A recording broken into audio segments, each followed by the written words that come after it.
अस्सलाम वालेकुम। सूरतुल स्वाद आयत नंबर 21।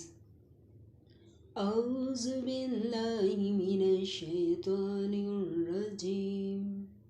बिस्मिल्लाहिर रहमानिर रहीम। इसमें हम हज़रत दाऊद अलैहिस्सलाम का किस्सा बयान करेंगे। लाइक करें, सब्सक्राइब करें और बेल आइकन पर क्लिक करें। भला तुम्हारे पास इन झगड़ने वालों की खबर आई है जब वो दीवार फांदकर इबादत खाने में दाखिल हुए। सूरतुल स्वाद आयत नंबर 22। जिस वक्त वो दाऊद अलैहिस्सलाम के पास आए वो इनसे घबरा गए।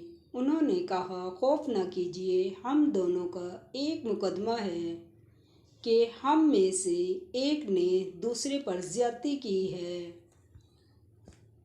तो आप हम में इंसाफ कर दीजिए और बेइंसाफ़ी ना कीजिएगा और हमको सीधा रास्ता दिखा दीजिए। सूरतुल स्वाद आयत नंबर 23। कैफियत ये है कि ये मेरा भाई है, उसके यहाँ 99 दुम्बियाँ हैं और मेरे पास एक दुम्बी है। ये कहता है ये भी मेरे हवाले कर दे और गुफ्तगू में मुझ पर ज़बरदस्ती करता है। सूरतुल स्वाद आयत नंबर 24।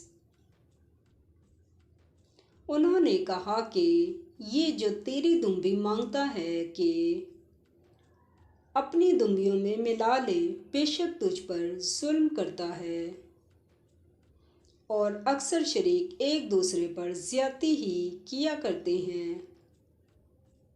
हाँ, जो ईमान लाए और अमले नेक करते रहे, और ऐसे लोग बहुत कम हैं। और दाऊद अलैहिस्सलाम ने ख्याल किया कि इस वाक़े से हमने इनको आजमाया है, तो उन्होंने अपने परवरदिगार से मग़फ़िरत मांगी और झुक कर गिर पड़े और खुदा की तरफ रजू किया। सूरह स्वाद आयत नंबर 25। तो हमने इनको बख्श दिया और बेशक इनके लिए हमारे यहाँ कुर्ब और उम्दा मकाम है। सूरह स्वाद आयत नंबर 26। ए दाऊद अलैहिस्सलाम, हमने तुमको ज़मीन में बादशाह बनाया है, तो लोगों में इंसाफ के साथ फैसला किया करो और